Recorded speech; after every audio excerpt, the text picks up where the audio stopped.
Hey guys, my name is Anuj Kumar Sharma and welcome to अपनी कक्षा। और आज से हम स्टार्ट करने वाले हैं ऊप्स। ठीक है, ऊप्स मतलब ऑब्जेक्ट ओरिएंटेड प्रोग्रामिंग सिस्टम। तो यार ऊप्स जो होते हैं वो काफ़ी इंपॉर्टेंट होते हैं, ये इंटरव्यूज में पूछे जाते हैं काफ़ी ज़्यादा। और इसके अंदर बहुत सारे इंपॉर्टेंट कंसेप्ट्स होते हैं। तो जावा के अंदर अभी तक हम लिखते आ रहे हैं कि पब्लिक, स्टैटिक, वॉइड, मेन। ठीक है, अभी हम कीवर्ड्स लिखे जा रहे हैं। मैंने आपको कहा था अभी लिखते चलो, इनको बाद में सीखेंगे। तो वो अब हम सीखने का टाइम आ गया कि हर कीवर्ड का मतलब क्या है, यहाँ पे वो क्यों यूज़ हो रहा है। तो अब से हम ऊप स्टार्ट करने वाले हैं। तो ऊप्स के अंदर जितने भी आपके कंसेप्ट्स होते हैं, आपके इनहेरिटेंस, पॉलीमॉर्फिज्म और एब्स्ट्रैक्शन, इनकैप्सुलेशंस और भी काफ़ी कुछ होगा यार ऊप्स के अंदर। तो वो हम सब कुछ जानेंगे। सारे सारे जो कीवर्ड्स अभी तक हमने छोड़ दिए हैं उन सब के बारे में पढ़ेंगे। ठीक है, तो ऊप स्टार्ट करते हैं। तो आप यहाँ पे देख रहे होगे ये ऊप्स है। तो सबसे पहले आज की वीडियो हम जानेंगे क्लासेस और ऑब्जेक्ट्स, ये क्या होते हैं।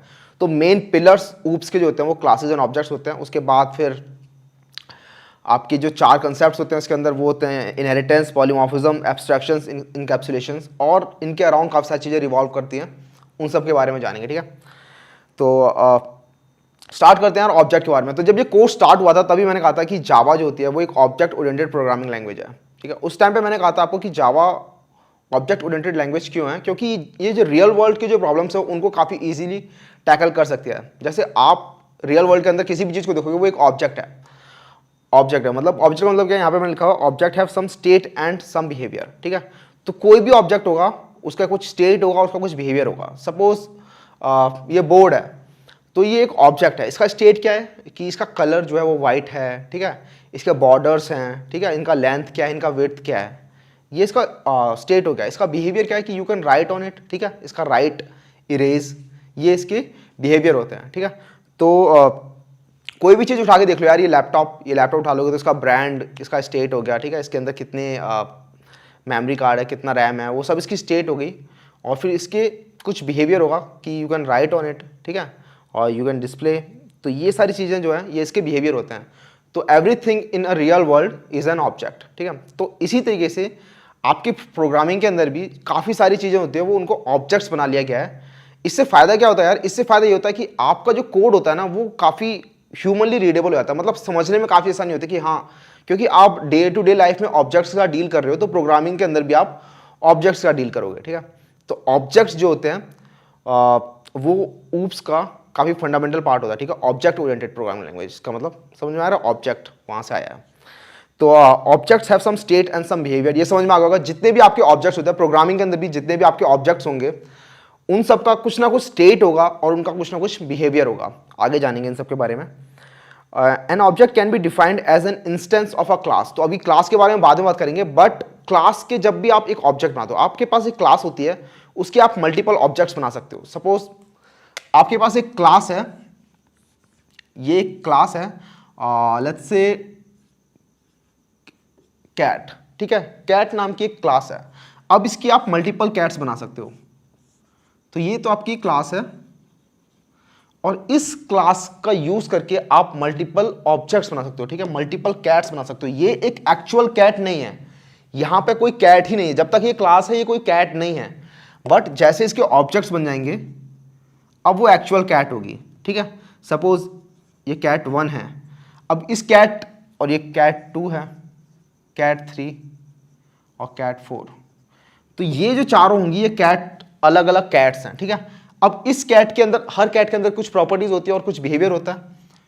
तो लेट्स से इस कैट की प्रॉपर्टी क्या है कि इसके पास फर है कि नहीं है। ठीक है, और इसका कलर क्या है, इसकी ब्रीड क्या है। तो ये इस कैट की प्रॉपर्टीज हो गई। ठीक है, इसकी स्टेट हो गया कि इसकी ये डेफिनेट स्टेट है। तो हर कैट, जितनी भी आपकी कैट्स होंगी उनका कुछ अलग अलग कलर होगा, उनका कुछ अलग होगा, ब्रीड होगी। ठीक है, तो उस तरीके से आपने मल्टीपल ऑब्जेक्ट्स बना लिए, इन सभी की कुछ ना कुछ स्टेट है। तो इस कैट का अपना अलग कलर है, इसका सपोज ब्राउन है, और इस कैट का वाइट है, इस कैट का ब्लैक है। तो ये इन सब के बिहेवियर हो गए, सॉरी ये सब इन सब की स्टेट होगी। अब इनका बिहेवियर क्या हो गया, जैसे cat, they can walk, right, they eat, right, they sleep, they purr. So these are the behaviors. तो बिहेवियर्स आप देख रहे हो कि मैंने इनके आगे पैरेंथेसिस लगा रखा है, इसके बारे में बाद में देखेंगे कि पैरेंथेसिस क्यों लगा रखा है, इसका मतलब क्या है। बट ये जो डेफिनेट चीज़ें होती हैं जैसे कि फर, कलर, ब्रीड, ये इसकी स्टेट हो गई, ठीक है। और इसका बिहेवियर क्या है कि ये क्या क्या करेगा, ये क्या क्या एक्शन परफॉर्म कर सकती है। तो cat can walk, cat can eat, cat can sleep, a cat can purr. So ये 4 कैट्स होगी, आप इनकी मल्टीपल कैट्स बना सकते हो। तो ये जो शुरुआत में जो चीज़ थी ये कोई एक्चुअल कैट थी नहीं। अब मैं बोलूंगा आपके पास एक कैट क्लास है तो आपके पास एक एक्चुअल कैट नहीं है, आपके पास एक एक्चुअल ऑब्जेक्ट नहीं है। बट आप क्या करोगे, आप बोल दो कि ये कैट है, इसकी ये प्रॉपर्टीज होती हैं और इसके ये बिहेवियर होते हैं। तो आप ऐसा करो, मैं आपको ये दे रहा हूँ, आप इससे जितनी मर्जी कैट्स बना लो, ठीक है। जैसे मशीन होती है ना, नोट छापने की मशीन होती है, वो नोट छापने की मशीन एक नोट थोड़ी ना होती। उसी तरीके से क्लास भी यार एक छापने की मशीन है। एक्चुअल में उसकी कोई वैल्यू नहीं है, नोट छापने की मशीन की बहुत वैल्यू होती है बट उससे आप जितने मर्जी नोट छाप सकते हो, ठीक है, और उनकी आपको पता वैल्यू कितनी है। उसी तरीके से कैट जो क्लास होती है, उस क्लास की एक्चुअल कोई वैल्यू नहीं होती, ना कोई वो मेमोरी में स्पेस लेती है। बट जो ऑब्जेक्ट्स होते हैं वो एक एक्चुअल ऑब्जेक्ट होता है, ठीक है, इसकी अपनी प्रॉपर्टी है, इसका एक अपना बिहेवियर है और ये मेमोरी में स्पेस लेते हैं। तो वही लिखा है, an object contains an address, ठीक है। मेमोरी में स्पेस ले रहा है तो कुछ ना कुछ एड्रेस तो होगा ही ना उसका, तो उसके जो एड्रेस का जो रेफरेंस है हम वो स्टोर कर लेते हैं and take some space in memory, उसके बाद कुछ मेमोरी में स्पेस भी लेता है, ठीक है। तो मैंने एग्जांपल लिए हुए हैं, अ वाइट बोर्ड। अ वाइट बोर्ड तो ये एक ऑब्जेक्ट है, ब्लैक बोर्ड भी हो सकता है। तो एक बोर्ड नाम की क्लास होगी, उससे आपने एक वाइट बोर्ड बना लिया, एक ब्लैक बोर्ड बना लिया, एक ग्रीन बोर्ड आता है, ग्रीन बोर्ड बना लिया, ठीक है। अ ब्लू पेन, तो यहाँ पे क्लास क्या होगी, पेन, ठीक है। पेन आपकी क्लास होगी, उससे आपने ब्लू पेन बना लिया, रेड पेन बना लिया, जेल पेन बना लिया, बॉल पॉइंट पेन बना लिया, ठीक है। तो प्रॉपर्टीज क्या क्या हो गई इसकी कि कलर क्या है इसका, ठीक है, इसकी थिकनेस क्या है, ये इसकी प्रॉपर्टी हो गई पेन की। उसके बाद इसका बिहेवियर क्या होगा, इट कैन राइट, ठीक है। तो राइट इसका बिहेवियर है कि ये राइट, इसे लिख सकते हो आप अल मैक लैपटॉप। अब मैक लैपटॉप, तो एक मैक लैपटॉप एक ऑब्जेक्ट है, बट जो लैपटॉप होता है वो एक क्लास होती है। उस लैपटॉप क्लास से आप जितने मर्जी आप लैपटॉप बना सकते हो। एक डेल का लैपटॉप बना सकते हो, उसका कुछ अलग डायमेंशन होगा, उसका कुछ अलग ब्रांड होगा, ठीक है। उसका भी बिहेवियर वही होगा जो सबके पास होता है, उसके पास भी डायमेंशन होगी जो सबके पास होगी, बस डायमेंशन अलग अलग होगी, ठीक है। समझ में आ गया। तो आई होप यार आपको ऑब्जेक्ट्स और क्लासेस जो काफ़ी लोगों को समझ में नहीं आता, सब लोग बोलते हैं ब्लूप्रिंट, वहाँ से समझ में नहीं आ रहा होता काफ़ी बार, तो यहाँ से आई होप समझ में आ गया होगा इतने सारे एग्जांपल्स लेने के बाद। जो क्लास होती है एज अ होल वो बस आपको छापने की मशीन है, उसकी कोई एक्चुअल वैल्यू नहीं है, बट उससे आप मल्टीपल ऑब्जेक्ट्स बना सकते हो, ठीक है, उनकी वैल्यू होती है। तो यार ये तो आपके ऑब्जेक्ट्स हो गए। अब क्लास में मूव करते हैं कि क्लास क्या होता है। अ class is a blueprint for the object, ठीक है। तो क्लास आपकी एक ऑब्जेक्ट का ब्लूप्रिंट होती है, जो पहले कह रहा था मैं कि ये छापने की मशीन है। जैसे एक ब्लूप्रिंट होता है किसी घर का कि ये आपका ब्लूप्रिंट है, ये एक्चुअली घर तो नहीं है ना, इसमें आप रह नहीं सकते, बस ये ब्लूप्रिंट है कि इस टाइप का आपका कुछ घर दिखेगा, ठीक है। ये ऐसे आपकी इसकी 4 दीवारें होंगी, इसमें कुछ विंडोज़ होंगी, ठीक है, और इसमें कितने रूम्स होंगे, ये आपका ब्लूप्रिंट है। अब इससे आप जितने मर्जी घर बना लो, किसी किसी टाइप के, कोई छोटा घर, कोई बड़ा घर, ठीक है, किसी में 4 कमरे हैं, किसी में 2 कमरे हैं, और सबकी प्रॉपर्टी क्या, सबका बिहेवियर क्या होगा कि इसमें आप रह सकते हो। Class is a blueprint, class is a blueprint for the object. तो ऑब्जेक्ट्स बनाने के लिए ब्लूप्रिंट होते हैं क्लास, ठीक है। It is a logical entity, तो जैसे मैंने पहले बताया था कि ये मेमोरी में कोई स्टोर नहीं होती। ये एक्चुअल, ये कैट जो मैंने यहाँ लिखी है, ये कैट एक एक्चुअल कैट नहीं है, इट्स अ लॉजिकल एंटिटी, ठीक है। ये लॉजिकल एंटिटी है, ये एक्चुअली में एग्जिस्ट नहीं करती। ऑब्जेक्ट्स एग्जिस्ट करते हैं, ऑब्जेक्ट्स मेमोरी में स्पेस लेते हैं, ऑब्जेक्ट का एक एड्रेस होता है। So class doesn't consume any space, तो क्लास स्पेस नहीं लेती, बता ही दिया। We can create many objects from a class, तो हम एक क्लास से जितने मर्जी ऑब्जेक्ट्स बना सकते हैं। एक आपके पास ब्लूप्रिंट है, आप इससे 10 घर बनाओ, 10,000 घर बनाओ, आपके ऊपर डिपेंड करता है, ठीक है। तो यहाँ पे पेन क्लास, लैपटॉप क्लास, वही पुराने एग्जाम्पल जो बताए थे आपको। तो अब बारी आती है कि how to create object of a class, कि आप क्लासेस के ऑब्जेक्ट कैसे बनाते हो। तो ये बताने से पहले मुझे आपको बताना चाहिए कि आप एक्चुअली क्लास कैसे बनाते हो। तो उसके लिए मूव कर जाते हैं इक्लिप्स के अंदर और एक न्यू पैकेज बनाते हैं, ऊप्स। इसके अंदर एक क्लास बनाते हैं, इसका नाम रखा है मैंने मेन क्लास, और इसके अंदर एक मेन मेथड डाल देते हैं।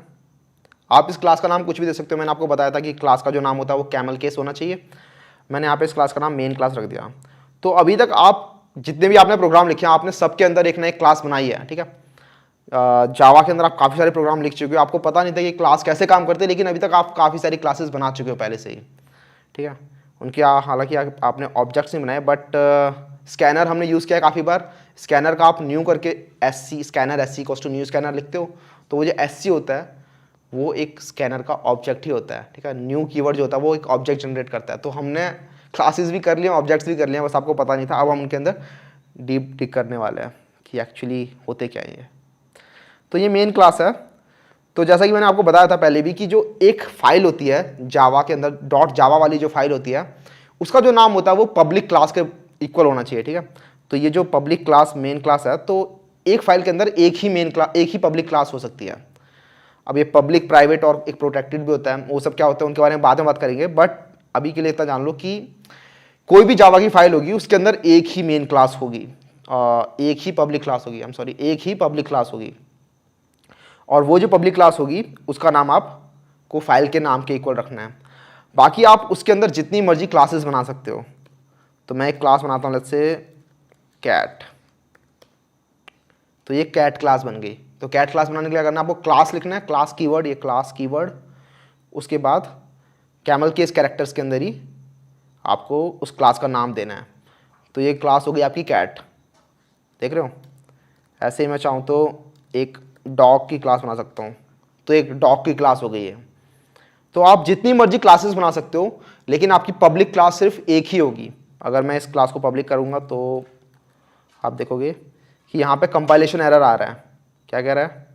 The public type dog must be defined in its own file. ये कह रहा है कि अगर डॉग को आपको पब्लिक बनाना है तो उसको अपनी एक सेपरेट फाइल में रखो, यहाँ मत रखो। तो हम बोलते हैं भाई ठीक है, इसको पब्लिक नहीं बनाते हैं, पब्लिक आपकी सिर्फ मेन क्लास रहेगी, ठीक है, सिर्फ मेन क्लास पब्लिक होगी।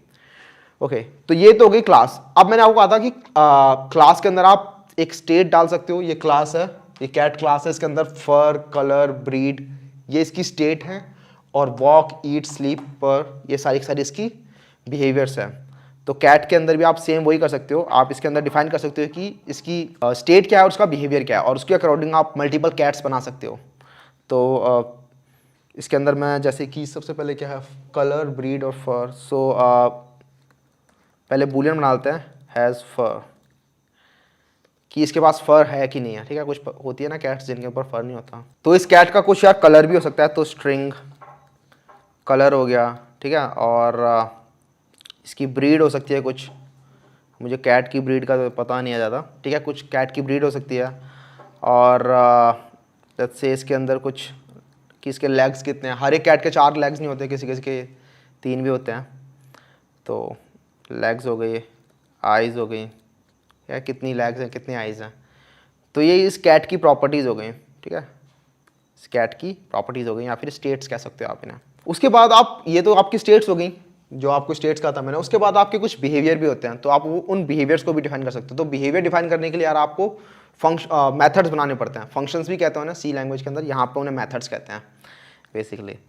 तो आप कुछ मेथड्स डिफाइन कर सकते हो। तो जैसे आपको ये मेन मेथड बताया था कि मेन मेथड क्या होता है, तो अभी मेथड्स और फंक्शंस इन सब के बारे में बाद में बात करेंगे। अभी फिलहाल आपको एक ब्रीफ ओवरव्यू दे रहा हूँ कि क्लासेस और ऑब्जेक्ट्स होते क्या हैं। तो यहाँ पे आप फंक्शन बना सकते हो, let's say public void walk, ठीक है। तो वॉक के अंदर मतलब कि ये वॉक कर रही है कैट, तो आपको सिंपली प्रिंट कर देते हैं, let's say cat is walking, ठीक है। और पब्लिक वॉइड ईट,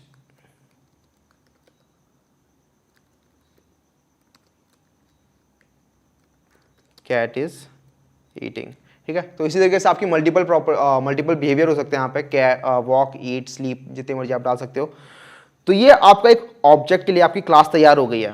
देख रहे हो, ये क्लास आपकी कैट क्लास है। अब आप इससे मल्टीपल ऑब्जेक्ट्स बना सकते हो, और हर ऑब्जेक्ट की कुछ प्रॉपर्टीज़ होंगी, अपनी अलग अलग प्रॉपर्टीज़ होंगी, और उनके कुछ बिहेवियर होंगे जो आपने यहाँ डिफाइन करते हैं कि वॉक कर रही है या ईट कर रही है, ठीक है। तो अब क्लास का ऑब्जेक्ट कैसे बनाना है उस पर वापस आते हैं। तो अब आपको क्लास तो बना लिया आपने, अब आपको उसको ऑब्जेक्ट बनाना है कि अब ये तो डमी था, ये तो ब्लूप्रिंट था, अब इससे एक्चुअल जो मीनिंगफुल चीज़ है वो कैसे बनानी है। तो उसका तरीका क्या होता है यार, पहले क्लास का नाम लिखते हैं हम, उसके बाद ऑब्जेक्ट का नाम equals to new keyword use करते हैं, न्यू, उसके बाद उसी क्लास का नाम, ठीक है, और पैरेंथेसिस है बाद में, ये पैरेंथेसिस लगाना बहुत इंपॉर्टेंट है, उसके बाद ये सेमीकोलन। तो ये भी यार किसी एक वेरिएबल को डिफाइन करने जैसा ही है। अभी हमने एक इंट का एरे बनाया था, ठीक है, हमने एरेस पढ़े थे, तो एरेस के अंदर भी हम ऐसे ही करते थे, पहले यहाँ लिखते थे इंट, उसके बाद यहाँ पे उस वेरिएबल का नाम, फिर बाद में हालांकि वहाँ पे हम स्क्वायर ब्रैकेट्स लगाते थे, उसके बाद न्यू लिखते थे, फिर वहाँ भी दोबारा से इंट लिखते थे, सेम वैसा ही है यहाँ पे भी। तो यहाँ पे एक एग्जांपल लिया हुआ, जैसे मैंने फ़ोन क्लास है आपकी, फ़ोन की कोई क्लास बना लिया आपने कि ये फ़ोन है, इसकी कुछ बिहेवियर है और इसकी कुछ प्रॉपर्टीज़ है। तो फ़ोन, अब आपने 1+7 फ़ोन बनाना है इससे, तो 1+7 इक्वल्स टू न्यू फ़ोन। तो न्यू क्या करता है यार, न्यू क्या करता है, मेमोरी के अंदर एक स्पेस अलोकेट कर देता है कि ये जो स्पेस होगा ये इस 1+7 के लिए होगा, और जो मेमोरी के अंदर जो स्पेस है उसका जो एड्रेस होगा, उसका एड्रेस 1+7 को मिल जाता है, ठीक है। तो 1+7 मतलब इस ऑब्जेक्ट के नाम को मिल जाता है। तो आपको जब भी उस मेमोरी के अंदर उस ऑब्जेक्ट को रेफरेंस करना है या फिर उसके अंदर कुछ छेड़छाड़ करनी है, उसको एक्सेस करना है, तो आपको उस मेमोरी की लोकेशन की टेंशन लेने की जरूरत नहीं है, आपको सब कुछ 1+7 इस नाम के अंदर ही मिल जाएगा, ठीक है। उसके बाद ये iPhone 11, ये भी एक आप दूसरा ऑब्जेक्ट बना सकते हो। तो आपको मैंने बताया था फ़ोन आपकी एक क्लास है, उसके बाद आप मल्टीपल उसके ऑब्जेक्ट बना सकते हो। तो आपने 1+7 बना लिया, यहाँ पे iPhone 11 बना लिया, ठीक है, इक्वल्स टू न्यू फ़ोन। तो ये आपका सिंटैक्स होता है एक नया ऑब्जेक्ट बनाने का। तो हम भी वही करने वाला है, कैट का एक नया ऑब्जेक्ट बनाएंगे। तो cat, let's say cat1 equals to new cat, ठीक है, ख़त्म, बस इतना ही था। तो cat1 equals to new cat, इसने क्या किया, इस कैट क्लास का एक ऑब्जेक्ट बना लिया। तो अब मैं अगर लिखूँगा cat1 डॉट वॉक, तो अब ये cat1 यहाँ पे वॉक कर रही है, ठीक है, cat1 डॉट वॉक, इसका मतलब क्या है कि जो cat1 है वो वॉक कर रही है। अब आप चाहो तो एक कैट बना लिया आपने, अब आप दूसरी कैट बना सकते हो, एक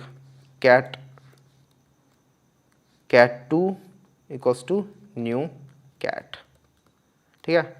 अब आपने दूसरी कैट बना ली एक, अब इस दूसरी कैट को भी वॉक करा दें या इस दूसरी कैट को ईट करा देते हैं, cat2 डॉट ईट। तो cat1 is walking at cat2 is eating. अगर इससे हम रन करेंगे इस प्रोग्राम को, तो आप यहाँ पे देखोगे cat is walking and cat is eating. तो ये पहली वाली लाइन के लिए cat1 डॉट वॉक, तो डॉट लगाना है अगर आपको कोई भी फंक्शन उसका एक्सेस करना है, तो डॉट लगाना है, और उसका बिहेवियर क्या है, वॉक है, तो cat1 के लिए वॉक हो गया और cat2 के लिए ईट हो गया। तो जैसे मैंने डॉट वॉक लिखा, तो ये वाला जो वॉक वाला फंक्शन है, इसके अंदर जो भी लिखा होगा वो एग्जीक्यूट होने लग जाएगा। तो यहाँ पे लिखा है कैट इज़ वॉकिंग, तो यहाँ पे कैट इज़ वॉकिंग लिखा आ रहा है। cat2 डॉट ईट लिखा तो उसका ईट वाला फंक्शन एग्जीक्यूट हो जाएगा, ठीक है, कैट इज़ ईटिंग। तो ये तो अगर आपका बिहेवियर, इसको बिहेवियर को अगर आपको छेड़ना है, बट अगर आपको इसी प्रॉपर्टीज़ के साथ कुछ काम करना है, तो लेट्स से आपको डिस्क्रिप्शन चाहिए, पब्लिक वॉइड डिस्क्रिप्शन, कि आपकी कैट एक्चुअली है कैसी, ठीक है, आपकी कैट कैसी है। तो आप लिखोगे कि माई कैट हैज़ लेग्स, तो कितने लेग्स हैं, तो यहाँ पे आ जाएगा, ठीक है, ये लेग्स एक्चुअली ये वाला लेग्स आ रहा है कि कितने लेग्स हैं उसके, एंड आइज, तो ये मैंने क्या किया, यहाँ पर स्ट्रिंग के अंदर मैंने आपको बताया था कि जो स्ट्रिंग के अंदर जो प्लस वाला होता है वो कंकैटिनेशन होता है, ठीक है, प्लस वाला ऑपरेटर ओवरलोड किया हुआ है स्ट्रिंग के लिए हमने। तो आप ऐसे मल्टीपल स्ट्रिंग्स को जोड़ सकते हो यहाँ पे, तो स्ट्रिंग के बीच में आप इंटीजर भी डाल सकते हो, ऐसे करके आपको पहले ही बता दिया है। तो माई कैट हैज़ इतने लेग्स एंड इतनी आइज़, ठीक है। तो अभी अगर मैं यहाँ पे लिखूँगा, इसको ज़रा हम हटा देते हैं फिलहाल के लिए, तो cat1 dot description and cat2 dot description, तो अगर मैं इसको प्रिंट करूँगा तो देखते हैं क्या होता है। यहाँ लिखा है my cat has 0 legs and 0 eyes, my cat has 0 legs and 0 eyes, क्योंकि अभी तक आपने इस कैट की जो वैल्यूज़ है, इस कैट की जो प्रॉपर्टीज़ है, उनको अभी तक आपने डिफाइन नहीं किया है, अभी वो बाय डिफ़ॉल्ट 0 है। तो अगर इंटीजर होते हैं तो बाय डिफ़ॉल्ट 0 होते हैं, बूलियन होते हैं तो बाय डिफ़ॉल्ट आपके फॉल्स होते हैं, स्ट्रिंग होता है तो बाय डिफ़ॉल्ट आपके नल होते हैं। तो हमें इन सबको डिफाइन करना होगा। तो डिफाइन कैसे कर सकते हैं? तो लेट्स से कैट वन का हम बोलते हैं कि कैट वन की 3 लेग्स हैं और 2 आइज हैं, तो हम बोलेंगे cat one dot legs equals to 3, ठीक है। Cat one dot eyes equals to 2। तो इसने क्या किया, कैट वन को ढूंढा पहले। तो इस लाइन ने क्या किया, इस लाइन ने ढूंढा कैट वन को। मैंने बताया था कैट वन एक मेमोरी में एक स्पेस बन चुका है, तो वो ढूंढेगा कि ये मेमोरी के स्पेस के अंदर कैट वन कहाँ पर स्टोर है। वो स्पेस से कैट ढूंढ के लाया। उसके बाद डॉट लेग्स कि इस स्पेस में लेग्स कहाँ पर हैं, तो वो ढूंढेगा अच्छा यहाँ पर लेग्स हैं, तो लेग्स की वैल्यू को मुझे अपडेट करना है, लेग्स की वैल्यू को 0 से 3 पे करना है। तो यहाँ पे ये लेग्स हो गए 3। फिर कैट वन डॉट आइज, अभी क्या करेगा, उसी कैट वन को दोबारा से ढूंढेगा क्योंकि इसके पास एड्रेस है, ठीक है। एड्रेस से डायरेक्ट पता है कि हाँ मेमोरी में इस जगह पर है। उसके अंदर जाके उसकी आइज को 2 कर देगा। अब मैं अगर इनको प्रिंट करूंगा, ध्यान देख लो, लिखा रहा my cat has 3 legs and 2 eyes. तो जो कैट वन है उसके 3 लेग्स हैं एंड 2 आइज हैं, क्योंकि हमने यहाँ पे डिफाइन किया है कि हाँ इसके इतने लेग्स होंगे, इतनी आइज होंगी। सिमिलरली हम कैट टू के लिए कर सकते हैं, cat two dot legs, let's say उसके 4 लेग्स हैं बट एक ही आइज है, ठीक है। तो ये दोनों कैट यार काफ़ी पुअर कैट है, इनको अडॉप्ट कर लेना जब मिले। ओके, सो अगर हम इसे रन करेंगे तो यहाँ पे लिखा आ रहा है, देख रहे हो, कैट टू के लिए लिखा रहा my cat has 4 legs and 0 eyes. अच्छा, क्योंकि हमने कैट टू नहीं लिखा यहाँ पर। तो my cat has 3 legs and 2 eyes, और दूसरे में लिखा रहा my cat has 4 legs and 1 eyes, ठीक है। तो यहाँ पे आपको समझ में आएगा कि बिहेवियर कैसे आप डिनोट कर सकते हो। तो डॉट लगा के आपको उसका बिहेवियर लिखना है, वो आपका बिहेवियर रन हो जाएगा। और अगर आपको उनकी प्रॉपर्टीज़ को छेड़ना है तो आप यहाँ पे डॉट लगा के सेम टू सेम आप प्रॉपर्टीज़ के साथ भी छेड़छाड़ कर सकते हो। तो इससे क्या होगा, आपके जो कैट वाला जो एक ऑब्जेक्ट बना हुआ है उसकी मेमोरी के अंदर जाके उस जगह पे आपकी वैल्यूज अपडेट हो जाएंगी, ठीक है। समझ में आ रहा है क्या कहना चाह रहा हूँ मेमोरी से? तो यार मेमोरी वाले पार्ट पे इसलिए मैं बहुत ज़्यादा स्ट्रेस कर रहा हूँ क्योंकि मेमोरी वाला पार्ट ही काफ़ी इंपॉर्टेंट होता है। काफ़ी बच्चों को समझ में नहीं आता कि जो कैट क्लास होती है उसके अंदर वैल्यूज अपडेट हो रही हैं तो दूसरी के लिए क्यों नहीं अपडेट हो रही। तो क्या होता है ना, हर ऑब्जेक्ट के लिए एक एक्चुअल मेमोरी एलोकेट होती है, ठीक है। और ये काफ़ी इंपॉर्टेंट क्वेश्चन भी होता है कि आपकी जो कैट क्लास है वो तो बन गई, ठीक है, अब वो कहीं पड़ी होगी, बट जो आपने जो इसके ऑब्जेक्ट्स बनाए हैं ना वो एक्चुअल आपकी हीप मेमोरी में रखे होते हैं। तो ये आपका कैट है, ये दूसरा आपका कैट है, ऐसे मल्टीपल तीसरा आपका कैट है। इनका कुछ एड्रेस होगा मेमोरी के अंदर, इसका एड्रेस कुछ होगा, इसका एड्रेस कुछ होगा, ठीक है, इसका एड्रेस कुछ होगा, और इसके एड्रेस का रेफरेंस आपको इसके नाम में मिलेगा, ठीक है। तो इसका नाम कैट वन था, इसका नाम कैट टू है। अब ये सारे सारे जो ऑब्जेक्ट्स हैं वो अपनी मेमोरी में अलग अलग जगहों पे स्टोर्ड होंगे, कहीं रैंडमली कहीं कहीं स्टोर होंगे, ठीक है। और उन सबका जो एड्रेस होगा वो आपको इस रेफरेंस में मिल जाएगा, ठीक है, जो इसका ऑब्जेक्ट का जो नाम होगा उसके अंदर मिल जाएगा। अब क्या होगा, इस कैट की जो मैंने यहाँ पे लिखी है कि कलर ये है, ब्रीड ये है, लेग्स ये हैं, आइज ये हैं, तो लेग के लिए एक अलग स्पेस एलोकेट होगा जितना इंट का स्पेस होता है। और स्ट्रिंग अभी फ़िलहाल नल होगी आपकी, तो स्ट्रिंग में आपने लिखा था यहाँ पे ब्रीड, और लेग्स हो गई, ये आइज हो गई। तो इन सब के लिए अलग अलग एक स्पेस सेपरेट हो जाएगा, ठीक है। और इसके लिए भी लेग्स, और इसके लिए भी आइज़, इसके लिए भी लेग्स और आइज़। तो ये सारी वैल्यूज़ अलग अलग हैं सबके लिए। अब मैं जब लिखता हूँ कैट वन डॉट लेग्स, तो क्या होता है, कैट वन को ढूंढा जाता है और उसके लेग्स को अपडेट किया जाता है। तो यहाँ हो जाते हैं 4। कैट वन के लेग्स कितने हैं, तो कैट वन डॉट लेग्स, तो ये 3 हो जाता है। और फिर मैं लिखता हूँ कैट टू डॉट लेग्स, तो ये मैं 4 कर देता हूँ। तो अब ये यहाँ अपडेट नहीं होता, ये यहाँ अपडेट होता है, ठीक है। मेमोरी में अलग अलग जगह अलोकेट हो गई हैं। तो जब मैं लिखता हूँ कैट वन डॉट लेग्स और कैट टू डॉट लेग्स, तो इसका मतलब ये नहीं कि जो कैट क्लास है उसके अंदर मैं अपडेट कर रहा हूँ, नहीं। कैट क्लास तो सिर्फ एक डमी चीज़ है, ठीक है, वो एक्चुअली मेमोरी में एग्जिस्ट करती ही नहीं है। मेमोरी में ये अलग अलग एग्जिस्ट कर रही हैं। तो जब मैं कैट वन के अंदर छेड़ रहा हूँ तो कैट टू को कुछ फर्क नहीं पड़ता, वो इंडिपेंडेंट है कैट वन से, ठीक है। तो ये समझ में आ गया होगा आपको कि मेमोरी में कैसे ये ऑब्जेक्ट स्टोर होते हैं आपके, और क्लास स्टोर नहीं होती मेमोरी के अंदर। तो ये आपके ऑब्जेक्ट्स थे और ये क्लासेस थी। और डॉग क्लास के साथ भी कुछ कर लेते हैं यार। तो डॉग क्लास के अंदर लेट्स से इसकी ब्रीड रख देते हैं कुछ, और इसका कुछ नेम रख देते हैं, और इसके कुछ बिहेवियर रख देते हैं। तो लेट्स से जंप, तो यहाँ पब्लिक क्यों लिख रहा हूँ, फिर वॉइड क्यों लिख रहा हूँ, इसका मतलब हम बाद में देखेंगे जब हम फंक्शंस पढ़ेंगे और एक्सेस मॉडिफायर्स के बारे में पढ़ेंगे। अभी फिलहाल just stick to the class and object concept, ठीक है। ब्रीफ ओवरव्यू आपको मिल जाएगी क्लास और ऑब्जेक्ट्स कैसे होती हैं। एक एग्जांपल और ले रहे हैं यहाँ पे हम डॉग का। तो डॉग लेट्स से जंप कर रहा है, तो यहाँ पे लिख सकते हैं हम सिस आउट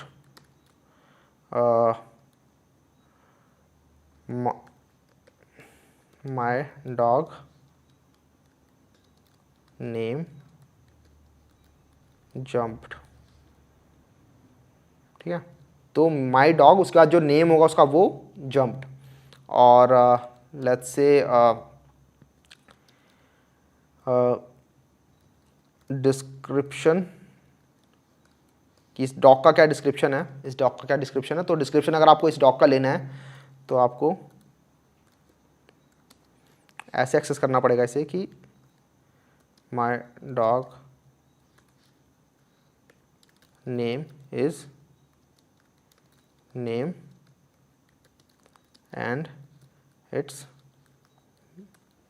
ब्रीड इज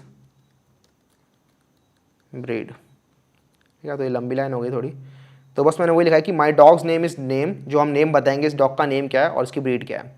तो जैसे ये कैट्स यहाँ पे बनाई थी, हम यहाँ पे इनका डॉग्स बना लेते हैं। तो इसको मैं कमेंट कर रहा हूँ। तो कमेंट के लिए कमांड स्पेस कमांड स्लैश होता है कीवर्ड। ओके, सो हम डॉग्स बनाते हैं। तो डॉग लेट्स से ये हस्की है, ठीक है। तो न्यू डॉग, और दूसरा डॉग बनाते हैं। लेट्स से कौन सा बनाए इसको, पूडल।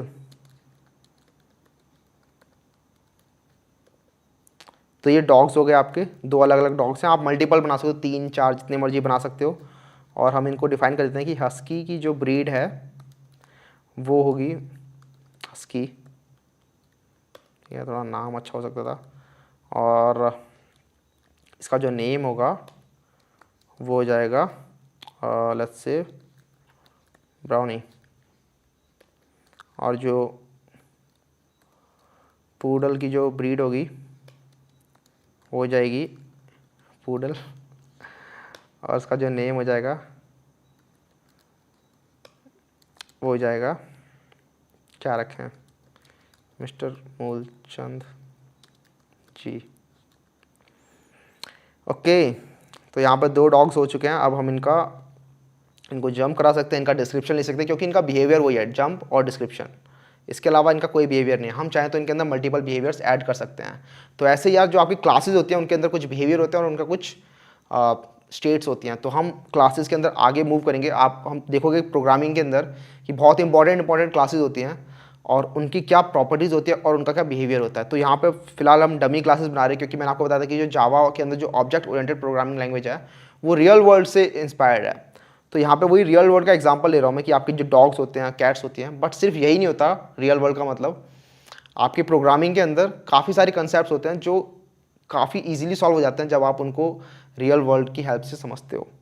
तो इसीलिए ऑब्जेक्ट ओरिएंटेड प्रोग्रामिंग बनाई गई है, वरना फंक्शनल प्रोग्रामिंग तो थी ही सी लैंग्वेज के अंदर। Okay, so now we can husky dot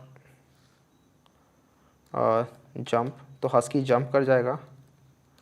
husky dot description, तो हस्की का डिस्क्रिप्शन हो जाएगा यहाँ पे, and then poodle will jump, and then poodle का डिस्क्रिप्शन, ठीक है। तो इस प्रोग्राम को रन करते हैं। ऊपर की लाइंस कमेंट हो चुकी हैं, तो सिर्फ डॉग क्लास चलेगी। तो यहाँ लिखा है माई डॉग ब्राउनी जंप्ड, ठीक है। तो यहाँ पे पहली वाली फंक्शन कॉल हुई पहले, जंप वाली। यहाँ लिखा था माई डॉग नेम जंप्ड, तो नेम हमने डिफाइन किया था कि इसका नेम जो होगा वो ब्राउनी होगा। तो माई डॉग ब्राउनी जंप्ड, और फिर उसके बाद लिखा है डिस्क्रिप्शन। तो डिस्क्रिप्शन पे क्लिक करोगे तो डिस्क्रिप्शन आपको यहाँ ले जाएगा। अच्छा, ये क्लिक कैसे कर रहा हूँ मैं, तो कमांड पे क्लिक करके, कमांड प्रेस करके या कंट्रोल प्रेस करके विंडोज़ के अंदर you just hover over this and click, आप उस फंक्शन पे जंप कर जाओगे डायरेक्ट। तो जंप पे जंप कर गए आप। तो माई डॉग नेम जंप्ड, उसके बाद दूसरा लिखा है डिस्क्रिप्शन। तो my dog's name is Brownie and its breed is husky. तो हमने यहाँ डिफाइन किया कि इनका नेम ये है और इसकी ब्रीड ये है, तो वो डिस्क्रिप्शन यहाँ पे प्रिंट हो रहा है। सिंपली इसी तरीके से पूडल के साथ भी वही हो रहा है, simply poodle dot jump and poodle dot description. तो my dog's name is mister Moolchand ji and its breed is poodle. समझ में आ गया होगा। तो ये आपके डिस्क्रिप्शन होते हैं, और सॉरी डिस्क्रिप्शन नहीं, ये आपके बिहेवियर होते हैं और कुछ आपकी प्रॉपर्टीज़ होती हैं। तो इसके अंदर और भी काफ़ी सारे कंसेप्ट आएंगे आपके, पब्लिक, स्टैटिक और प्राइवेट, ये सारे कीवर्ड्स के बारे में जानेंगे कि इनका मतलब क्या होता है और क्यों लिखा जाता है इनको। मतलब अभी तक तो बस रट लिया कि हाँ पब्लिक स्टैटिक वॉइड मेन लिखते हैं, ठीक है। आपके क्लासेस के अंदर आपका ये फंक्शन लगा दिया आपने, उसके बाद क्लासेस नॉर्मली ऐसे बना दी। तो अभी इनके आगे और भी काफ़ी सारे कंसेप्ट्स आएंगे आपके, कंस्ट्रक्टर्स, बहुत ही इंपॉर्टेंट कंसेप्ट्स आने वाले हैं अभी, ठीक है। तो उन सब के बारे में पढ़ेंगे ऊप्स के अंदर।